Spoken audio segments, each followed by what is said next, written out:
Oh, a microphony. And a phony at the mic. Quiet, numbskulls, I'm broadcasting. The Doctor of Discernment is now online. You know, much like my show, in that it's a local reaction to things that are happening on a federal level. Dispensing a daily dose of common sense. No prescription required. Wow, do I have a boatload of stuff for you, from the crazy to the absurd. Let's start getting into it because, I mean, it is bizarro world out there. And I say, if it's obvious to me, should be obvious to everyone. Oh, wow. Who could have seen this coming? This is the Fourth Hour with Greg Belfrage. Hold on to your butts. Broadcasting from the basement bunker beneath Kello Radio. Welcome to the Fourth Hour with Greg Belfrage. Hey, this morning we were talking about this Senator Alex Padilla, who had interrupted the news conference of Kristi Noem. And there are a number of stories and videos. Specifically, I was looking for video. I wanted to share some video of it with you. And it's amazing. I think this piece from ABC News has the best. Some reporters were halfway across the room and lifting their cell phones. And I want to give you a little broader screen. So let's take a look at this one. Now we're going to jump into it. All right, press conference happening. So you're seeing that screenshot, the talking heads, and there they go. So let's pick it up here. This is where Padilla really kind of goes off. And you see it initially, then cameras on Kristi Noem, and then it swings around. Specifically to the rioters and to the politicians in Los Angeles.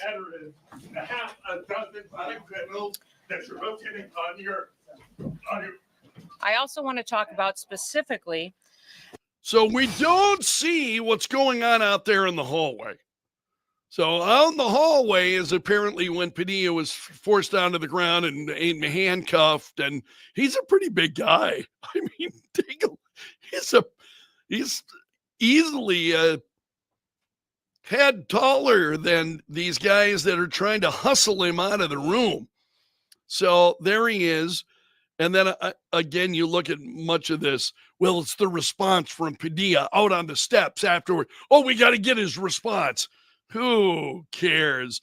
And it's pretty amazing. The media just cracks me up because everybody's got this shot of him angry, and you think, oh, okay, well, maybe that's the video. You click on it. No, they they just use that to entice you to click on the video. There was another from C-SPAN,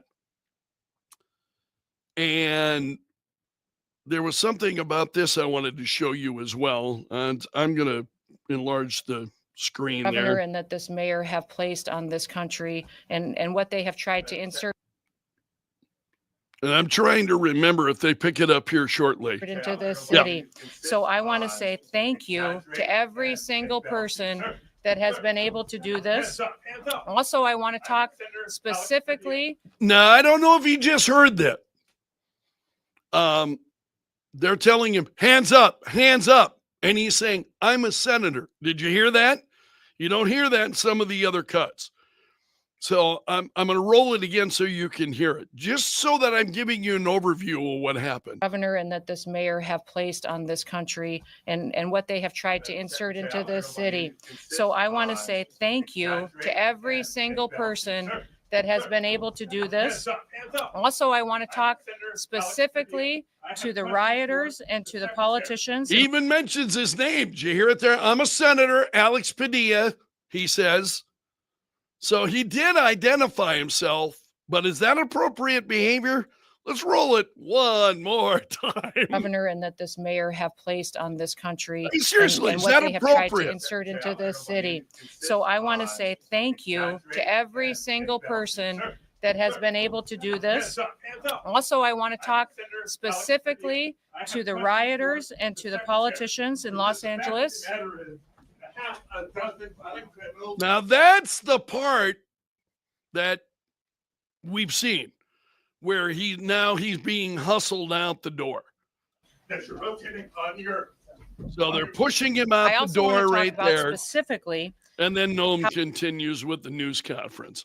So I wanted to give you a couple of different angles of that. We talked about it this morning, but it's just, man, it's inappropriate. I mean, that's behaving like I wanted you to be able to hear it. She's right in the middle of speaking. And he's out there. Who does that? Who in the hell does that?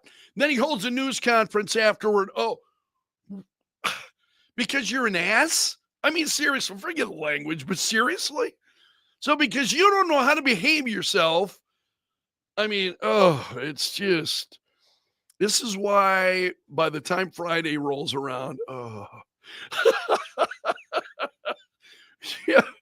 So it's like you feel like you need a shower, at the end of the week to wash the scum of all the nonsense that's going on. You got to wash that off of you. Okay, a few other stories I'm going to mention here fairly briefly. And this is a story from National Public Radio. Excuse me. This is from the Wall Street Journal, talking about Israel launching more attacks against Iran this morning. That's a big story today. So the president told the Wall Street Journal today, he was on board. He knew about this. So apparently they were asking him, did Israel give him a heads up? And the president said it wasn't a heads up. We knew what was going on, the president said. And then he's urging Iran to make a deal before there is nothing left, he says. Then there's also an NPR story. I'm just going to touch on some of these very, very briefly. You've got an appeals court has temporarily blocked the federal judge's order that directed the Trump administration to return control of the California National Guard troops back to the state.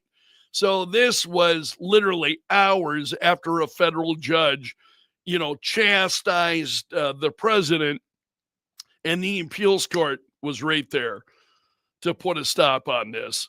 So the nonsense continues in our courts. I'm very, very concerned. I don't know about you, but the nonsense that we see coming from the federal courts, it's the same nonsense we see coming from Democrat politicians who interrupt Kristi Noem in the middle of a news conference. It's the same kind of nonsense coming from our federal courts. And a lot of us expect better. We expect more.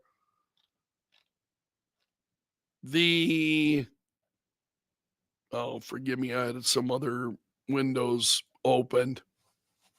I really think that's all that I have got for hard news for you this morning. As you know, I'm a gamer and I'm a child. I mean, ladies and gentlemen, I think you know this.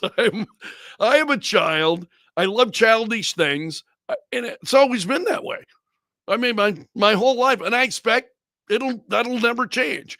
It's just a part of who I am.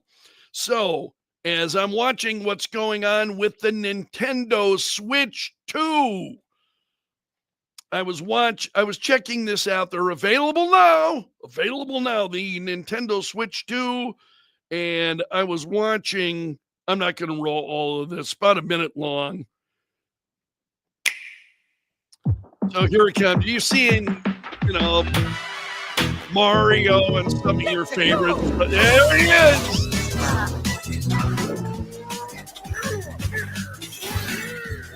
Donkey Kong, of course. And all the different ways that you can use the Nintendo Switch. The camera setup, so you can do this stuff. Oh, I love that. I am a total gamer at heart. That's never going to change. So there was a story also regarding, now you've got reaction from PlayStation regarding, because the PS5 is out. PlayStation saying they're not concerned about the impact of Nintendo Switch 2. That it's going to have an impact on their platform, which is the right tone to take, I think. Is like, hey, we're the leaders. What do we care? What do we care what these guys are doing? That's kind of what they're saying. And they're saying PS5 level performance is required to achieve a great experience on big screens. Yeah, I love playing on a bigger screen. I love playing on a bigger screen, in part because, I don't see so well anymore. But I just enjoy playing on a bigger screen. So Switch 2 launched last week, and I think there's a new round of shipments that are going out, and they're setting all kinds of records. People who were waiting in line, and I thought, there was a time when I used to do that stuff, when you would wait in line for some of that. I would wait in line. It's games coming out, whatever it might be, hardware's coming out, waiting in line for it. Yeah, that's not me anymore. I just can't get there. Now, this is not going to resonate with all of you. I had a great conversation. Doc Murphy is a buddy of mine. He works on KTWB in the morning. So for those of you who listen to Chris and Doc on KTWB, they're great guys. I enjoy visiting with them. I don't get to talk to them very often in the morning, but because all of us are so busy, we're doing our thing. So I'm talking to Doc and the issue of the new Superman, and he is like me. He's a Superman and a Batman fan, whereas I'm more of a Batman fan. I think Doc's more of a Superman fan. And so this new Superman coming up, there is all kinds of debate over the new tights. So, because he's got the trunks on, right? Got the trunks on. There it is. So you see the red trunks. And so do you trunk or not trunk?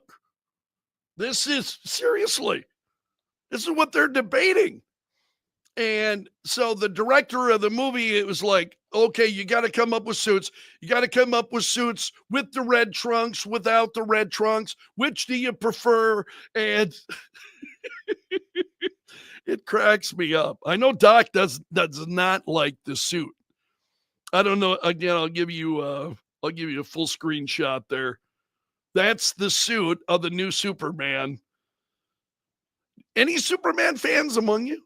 I would love to get your take on it. And you see what they did with the logo is different this time around. Little bit more, now you're seeing a suit looks a little bit more like Batman's suit versus Superman's. Okay. So seriously, this goes on and on. They were like, Christopher Reeve went well with the trunks. Brandon Routh did the same with similar results. Henry Cavill did not.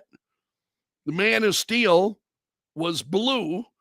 And so directors talking about it as to whether or not you do it. One of the biggest questions was, were we going to have trunks or not have trunks? I talked to Zack Snyder, who was like, I tried a billion different versions with the trunks, and at the end of the day, I tried it, but I just couldn't get there. So no trunks for Henry Cavill. And he's saying, I was feeling exactly the same way, but he says his costume designer and I talked, and she's like, all right, we'll do one version where we try both the trunks and no trunks. And so then they decided he was still going to go with no trunks, and then he thought, it's Superman. You got to have the red trunks. You got to have. And here's what I love. And this is like the geek in me. I love the fact that they are, debating it and looking at it very seriously, and which looks better and I don't know. It's like I saw the Superman trailers. And, Crypto, Superdog is in it. And I went, Really? That's like Ace the Bat Hound, if you're a Batman fan. I love Batman, and I've got a number of comics that have Ace the Bat Hound in them. I don't want to see Ace the Bat Hound on the big screen. I mean, that was a period of the times. You have to understand what was going on in comic books at the time. Comic books originally were dark and they were pretty sinister. And then there was a lot of concern that they were too dark and what was going on. And so that's when the Comic Codes Authority started. And comic books then swung way to the other side. And you saw this then in the 1950s. And where they were, you saw characters like Batmite and some of that other kind of stuff because they couldn't do some of the more grittier, darker stories that comic books have been doing previously. They'd run afoul of the Comics Code Authority because everybody wanted to have that label up there rather than be regulated by Congress. And so during that period of time, that's when you really saw Crypto and Batmite and a lot of that, Ace the Bat Hound and a lot of. Do I want to see that in the movie? No. Is it great if I pick up an old comic book and see it? Yeah, absolutely. I love it. Do I want to see it on the big screen? Nah, not really. Anyway, they're debating all of this stuff.